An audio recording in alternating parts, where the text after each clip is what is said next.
Paulie, what's going on, man? Looking good, chilling. I gotta talk some boxing with you super quick. Is it a little bittersweet to see this whole getup? You guys never see the Showtime Latino guy right here. There's Felix. If you watch Showtime Latino, en español, this is your guy right here. We don't. He's the man. Paulie's the man. You don't see him too much. You just hear him. This is your guy. If you watch it in español, this is your guy right here. Have you ever heard a better analyst than Paulie? Come on. Nope, not out there. He is the best one.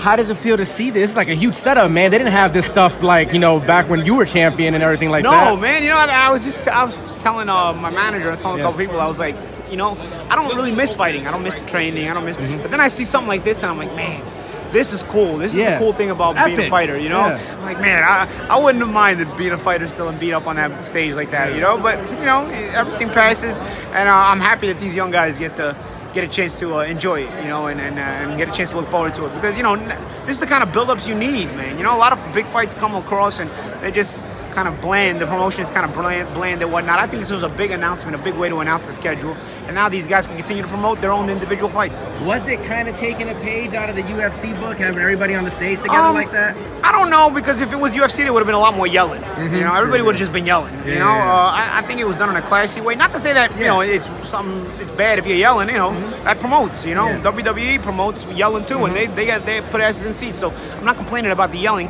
but I think boxing is its own unique thing in that it's old school, and even when it's trash talking, it's trash talking, not trash yelling.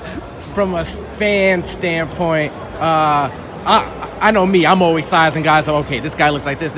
Was there any size where you could see, wow, okay, this is the matchup? Yeah. Like, Keith and Spence, Mikey and, whatever. I was curious to see how Mikey matches up next to Lipinets. I want to see how Mikey looks at 140 pounds. And I think, Mikey's got a good size coming up the weights. I don't know how much more he'll be able to keep moving up past 140 without looking smaller, But right now his frame looks pretty good, at least for the super lightweight limit. So we'll see how he continues to go from there. I know you've been close to both guys, with your show and the podcast and everything. Just giving the fans insight, they see them on TV, they look a lot bigger. How close, how evenly matched are Keith and Spence? I think I saw it as a chick walking by us. That happens, hey. That was not too many of them break your neck like that, man. But I think Keith and Spence physically they match up well. They're both natural welterweights. They're both guys that turn pro welterweight. As opposed to being ex super lightweights that move to welterweight. Usually guys like that are not as strong. So I think that's a positive in that kind of matchup. It's a full throttle welterweight battle, and then it's a high level skilled fight. Two big punchers that know how to fight, know how to set up their power, but also know how to defend against that kind of power. Like I said, who has the bigger one-punch power between the two? I've been having this argument with people. I don't know. It depends on who they're fighting too. I think that that kind of talk is just, that kind of talk is just for fans, just a debate. But it's not real. It doesn't really make a difference long term in a fight. If you can punch and you're dangerous, you can punch. Then if one guy hits a little harder than the other, if they can both punch, they can both punch, bro. Even if the guy that hits a little bit less hard than the other guy, if he hits the other guy, he's still gonna hurt him. Because if they're both punchers, they're punchers. So I don't care. I don't really know who the bigger puncher is overall out of Thurman and Spence yet. I can't really tell. But if either one lands clean, bet your bottom dollar the other guy's getting hurt. I feel like people forget this is boxing, so you don't necessarily, you just gotta hit and not get hit. Yeah. That's the whole game. Yeah, people forget that aspect. Everybody always talks about the offensive. People always talks about the offensive part. Anytime somebody's explosive offensively, they right away they want to anoint them. But defense wins fights, just like defense wins ball games. You got to know how to defend and attack. When that matchup happens, do you think we could see that version of Keith where he just, he pulls a Mayweather and just, does a masterclass boxing exhibition? Do you think that's I think Keith's a good boxer in his own right. I don't think anybody's going to be Mayweather. Nobody's Mayweather. Mayweather has so many wrinkles to his style. In respective terms to, being on the back foot more and Spence coming forward and outboxing him. I don't know. Keith's shown us that he can move and box and fight. I think he showed it in the Porter fight in a lot of spots. I think he showed it even if you remember the Jan Zabek fight, which was the night he argued with me in the post-fight press conference. He can move and box. But Errol's also very adept at cutting off the ring and really making you feel like you're suffocating, making you feel like the wall's closing in. So even in that kind of fight, you know, he doesn't chase you like Sean Porter will chase you. Sean Porter chases you like a linebacker, you know what I mean? But then he gets to you and sometimes he smothers himself and whatnot. Errol will cut you off methodically and make you feel like you're in danger constantly being hit with a mega shot, you know, with a big punch. So it's a little bit different pressure nonetheless. So we'll see. Keith's shown to be very mentally strong. I think both guys are going to be strong mentally. Even Errol went to England to beat Kell Brook, and that takes a lot of mental strength to be in that kind of fight and win it. So, you know, so many reasons this is going to be a good fight. We'll see. There's a couple of big headlines I got to get your opinion on. Errol hasn't been shy. He's said that he said tell Al to call Oscar that he'd be willing to go to 160 for Canelo. Yeah, I think he has to grow into that weight first. You know, he is a very big welterweight. Hey, losing my clothes over here. Yeah, he's a big welterweight, but he's a small middleweight. So, okay. So I don't know. You know. Remember when weight classes actually mattered? Yeah. Then everybody took steroids and it didn't matter anymore. There. Yeah. But yeah, I mean, he's not shy about it. I'm not saying that I'm not gonna say that the weight. Because he says he's bigger than Canelo. Yeah. You know where it's a lot harder than it used to be back in the day. I know back in the day they used to didn't have the in between weight classes, but you know what they did have back in the day? Day of weigh-ins. So a guy wasn't as big at a weight as he is now. Yeah. You know, a middleweight now. They were true versions of their weight classes. So going from welterweight to middleweight, it's not as big of a jump as it is now. You know what I mean? Now going from welterweight to middleweight, when you're weighing in the day before, you're dealing with a lot bigger guy. You know, so it's a little bit trickier. You know, and it's a little bit more dangerous too. Because Errol's whole argument is that people don't know what he says he'd be coming down to 60. No, everybody. Of course, bro. Yeah. Even I was coming down to 60, bro. Yeah. I was walking around heavier than 60, but I was fighting at 47. That didn't mean I belonged anywhere near 60, you know, or even 47. But you know, I get where Errol's coming from, and he's a good fighter. I actually think Errol, skill for skill, is a better fighter than Canelo. I actually do. I actually think that. But you know, size matters. Physicality and matter, especially over the long period of time of 12 rounds, and punching power. You know, you're fighting a guy who's used to getting hit harder, and you're fighting a guy who you're used to getting hit as hard as he's going to hit you because he's bigger. So it's a lot very tricky to move up in weight. The other big weight jump that made headlines this week, Mikey Garcia. He's not shy either. He said he'll fight Errol Spence 2018, the end of 2018. Yeah, well, I think they're playing with fire there too. You know, I think Mikey's done a good job moving up the weights. I think he looks good, even up the way he matched up next to Lipinets today in the press conference. But I think welterweight. Not that there's welterweights he can't beat, because I'm sure because he's that good that he'll beat some of the welterweights. But I don't know about the elite welterweights. They're so big that, and the good, that you know, the combination of good and big may be too much. But Mikey's a terrific fighter. I mean, all around he's a terrific fighter. Where's he in your pound for pound list? Is he 5? He's up. He's up. 1 to 5. Yeah, he's up there, bro. He's up there. You know, I don't sit there thinking about pound for pound list so much, but I look at Mikey as one of the best fighters in boxing today, and he belongs on the pound for pound list. Does he beat Lomachenko? I think he's very dangerous to Lomachenko. If you put a gun to my head and pick, I think I'd pick Mikey to win the fight. But it doesn't. You know, now don't hate me if you're a Lomachenko fan, because that's not a disrespect to Lomachenko. I just think, you know, size does matter, and I think Mikey looks bigger, you know, than Lomachenko. Both guys are tremendously skilled. Mikey continues to punch hard up to the lightweight division. You know. It's a good fight. It's a very good fight. It's one that hopefully we get to see at some point, you know, but we'll see how that plays out. Now, I posted this fight on my Instagram, and people were arguing all over it, but to me, it's number 1 guy fighting number 2 guy. And it's Loma versus Tank. That's number 1 and number 2 at 130. I'm correct at that, right? Yes. So why are, you know, like the fans will say, oh, it's not competitive, whatever, this, that, and the third? Well, because it's almost like to find a competitive matchup for Lomachenko, you got to take him out of his natural weight class. You got to take him out of his natural element, you know, and that's how good he is, you know. The thing about boxing is it's not like baseball or football, you know what I mean, where, or football's dangerous, but it's not like some of these other sports where, you know, you start to make too much of a jump in boxing. It's not just about the sport anymore. Now you're putting guys in a position to get hurt, you know. But I will say, Lomachenko, 26 and 30, we see that nobody can match him. I think he already beat his biggest threat, Gary Russell. I think Gary Russell was probably his biggest threat at 26 and 30, which Gary would fight more, so we could actually show that. But I think Gary's that good. But Lomachenko's not even ever get credit for that kind of win because Gary never fights, so he never builds up his name, you know. But I think that's a tremendous win for Lomachenko in the Gary Russell fight. Does Tank have anything? Has Loma ever seen a fighter like Tank? Somebody who's naturally 130, always fought at 130 their whole career, fast hands, big power, etc., and you know, slick southpaw also as well. Yeah, I mean, listen, Tank is a good fighter. He's a good fighter, but it's gonna take a lot to beat Lomachenko. And it's not a disrespect to Tank if I don't think he's gonna beat Lomachenko. I think Lomachenko's a good fighter, a very good fighter. You know, he's a great fighter. So when you put two very good fighters against each other, someone has to win, someone has to lose. I think Tank is a very good fighter. I just think Lomachenko has greatness potential, and Tank still has to develop that. You know, we'll see. That Tank has shown tremendous talent. We'll see how he develops through the years.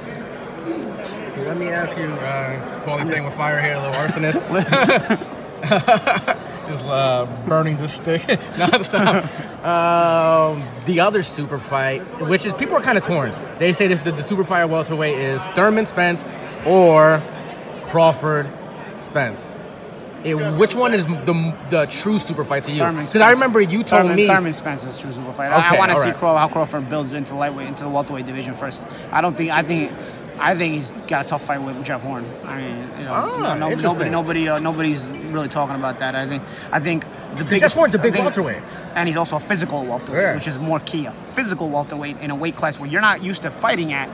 The physicality is a lot more dangerous to deal with, you know, and that's the problem. You know, that's the issue is the physicality of a Jeff Horn in a weight class where Terrence hasn't fought at, and he's now in his third weight class. You know, and we'll see. So you kind of feel like he's being a little like overhyped when they're throwing his name around with Spence? Spence no, I would never call Crawford overhyped because it's too good to, it's respected call to use that word with him. But I think in the welterweight division, we'll still have to see how he fills into it. I don't care what he walks around at. It's when you're fighting. You know, I walked around heavy too at the end of my career because you naturally put on weight, but it doesn't mean I belonged in a weight class where I belonged even at welterweight. I didn't feel as comfortable as I was super lightweight, but I couldn't make super lightweight anymore. So all that stuff about walking around weight, it doesn't matter because as you get older, you're naturally putting on weight that you shouldn't be fighting at. So we'll see. Horn is a natural welter, and he's a naturally physical welter. He's a guy who disrupts your timing, disrupts you with that rough and rugged, ugly style, and so I think it's a good fight, and I want to see how Crawford comes out of it. I don't think it's an easy fight, and I don't think Crawford should be criticized if he struggles in the fight. As long as he wins the fight, I think he becomes a welterweight champion, and people should appreciate that. But don't put so much expectation on the guy and just expect him to dominate Jeff Horn, because I don't think Jeff Horn is the kind of guy that you can dominate that very easily. Nah, you might. What is that? Mushroom and mozzarella? Mushroom? Nah, I don't like mushrooms. No, thank you. You might break a couple people's hearts here, but I feel like the fans got to hear it.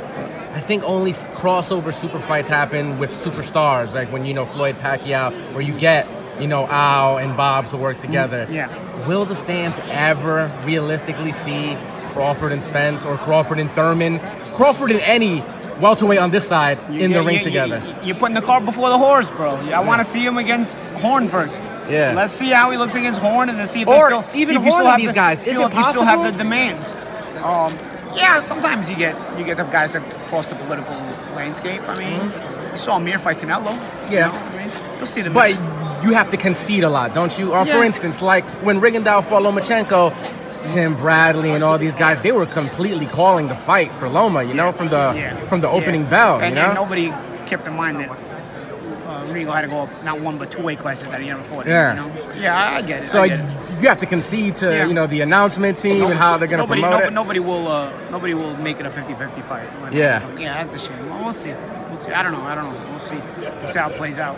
Promoters fight for belts too. It's not just the fighters. A promoter, if he loses control of that title, he can't give it to the next guy. If he loses it to a fighter who's not in his stable, then they pass it around in their stable. You know what I'm saying? Like, example, like when I lost the title to Adrian Bronner, you know what I mean? They were willing to let me lose to Adrian Bronner because Adrian Bronner was in the same stable at the time. You know what I'm saying? So you're not gonna get your champion beat by a guy who's in a different stable. So if it's too risky of a fight, you don't get options, or you don't get options you want on a fighter. It's a tougher fight to make. Speaking of which, man, AB, I feel like you know, people were kind of putting Omar Figueroa as like an opponent for him, but I never seen anybody beat Robert Guerrero the way he did. Yeah, and knock him down like 6 times. Figueroa's a tricky guy, man. He's got like surprise you power, and he hits you with surprise you kind of shots. You know, some of the uppercuts he was landing, those uppercuts he was landing on Guerrero. I don't know. He was finding the opening for them so close inside. You know, and that's some real power, right? Yeah, like, yeah. You like because Robert Guerrero's not a guy who's gonna lay down. Oh, Figueroa does something that makes Broner uncomfortable. He throws a lot of punches. You know? So it's gonna be. I think it's gonna be a good fight. It's gonna be a fun fight. He told me right here that he bet his whole check that he wins, that he's that confident. Who? Figueroa? Yeah. I heard he gambles a lot. Yeah. So, I don't know. I mean, I think it's a 50-50 fight, but I love the confidence in a fighter. Yeah, obviously he's never lost, right? So he's got that kind of confidence. But you know, I hope nobody's betting their whole purses. I don't like to hear that. Does a loss for AB at this point make him a gatekeeper or anything like that? He's got to rebuild. Yeah. A loss for him to rebuild. I mean, he's got time to rebuild. I thought he was going to go back and rebuild now, but he took this fight, and it's hard to not take the fight, right? I mean, it's a main event and whatnot, but you take a loss here, yeah, you're looking at a big rebuilding scene. But he's young enough to do it. I mean, when I lost to Amir Khan, I was 29, and I was 29, and it took a couple of years to rebuild it, and I came back and won a world championship at 31. So even if you got to go into a rebuilding phase, and that's not to say he's going to lose the fight, we'll see if he wins or loses it. But he's got time even to rebuild if he does it right. You got to do it right, and you got to be humble enough to be on undercards. But you can rebuild. Does the sport need Adrian Broner? Just from a personality, excitement, point. I think he's exciting. You know, I think the sport needs excitement. You know, whether it's Adrian or whether it's anybody else. I think Adrian's fun to watch. I think Adrian's fun to even to interview. You know, he's that kind of guy where, he's good TV, right? And that's what you people want. You know, he's Is there any other fighter that has something like that in them? Like maybe Thurman, he talks. Is there anybody else who could reach that superstar level that you see? I don't know. Everybody has their shtick, you know. I think people can reach superstar level, but you got to promote along with their shtick, whatever that shtick is, you know. It may be a little controversial to say this, but I think hip-hop has brought on this pressure to the African-American fighter to be this shit-talking, disrespectful kind of fighter, kind of person, you know. And if he's not, then he's boring. Or if he's not, then he's not black enough. Like Andre Ward, he's not disrespectful. Nobody bought his fights. He was an amazing fighter. You know, Adrian Broner, very disrespectful. People love him. Tune in. Errol Spence has the possibility to be a superstar as well, but he's not disrespectful. I want to see how people tune in. And it's not a race thing, because honestly, that culture almost brought it on itself. You know what I'm saying? Because I remember there was Sugar Ray Leonard. Yeah. It was not disrespectful at all. He was not a race thing because you're like that. But you're very much. No, but what I'm saying is it's not a race thing in that I don't want African Americans to think, they just want us to be disrespectful. They won't watch us. No. The Sugar Ray Leonard did it. Honestly, for me, personally, I think hip-hop brought along that in-your-face attitude of the African American. And now, if a fighter is not that way and he's black and he's not that way, even if he's good, people aren't paying so much attention to him. You know what I'm saying? And I like to see, whether that's the reason you tune in or whether it's not the reason you tune in, hopefully the marketability doesn't change. You know what I'm saying? Has that time come and gone, though? The Sugar Ray Leonards, fighters like that being popular in this day and age? I don't know, man. I don't know. It's kind of sad, why does a guy have to be so disrespectful all the time to become popular? Andre Ward was your prototypical, he was the prototype, man. He was Olympic gold medalist, terrific fighter, consummate professional, beat all comers, consummate professional, a family man, a church-going man. An example you want your kids to follow. Beat the best. And whether you're white or black, you want to be able to follow that example. And man, I don't know. There was just no marketing there. You know what I mean? There was, nobody tuned in. You know what I'm saying? And you got a guy like AB, and everybody tunes in. And again, I'm not gonna say that you can't blame it on. They want African Americans to be disrespectful. I think all African American culture almost brought it on itself with hip hop. And I'm not even saying hip hop's a bad thing. I'm a hip hop fan, but especially old school hip hop. But what I'm saying is, I think subtly it brought on that demand that you have to act this way, and if you don't act this way, you're not black enough, and we don't care. And I hope not. Because I yearn for the days where even a Sugar Ray Leonard can be very popular. Sugar Ray Leonard can be, you know, can appeal to Black America and White America and corporate America. You know what I'm saying? Because corporate America is not necessarily White America. Not every white person is in corporate America. You know what I'm saying? So, but what I'm saying is, you know, that it can appeal to the masses like Sugar Ray did. You know, I hope so. You know, no matter what color he is, obviously. But I'm saying in that regard, when you ask me about the next superstar, I see guys that have superstar potential. You know, but then they may not necessarily be the asshole in your face kind of guy. Errol's got superstar potential. You know what I'm saying? Keith has superstar potential. You know, there's plenty of other fighters. Terrence Crawford has superstar potential. You know, plenty of other fighters. You know, I just hope that people aren't looking for that plus the other thing. Don't look for the one particular thing. Having it is not one particular thing. You can't even describe what it is. A fighter either has it or it's not. That polarizing figure. One way or another, a fighter becomes polarizing. And of course, marketing has a lot to do with that. It's a combination of a lot of things, but hopefully we see it. Paulie, man, couldn't ask for anything better, man. Appreciate it, like always. Thank you.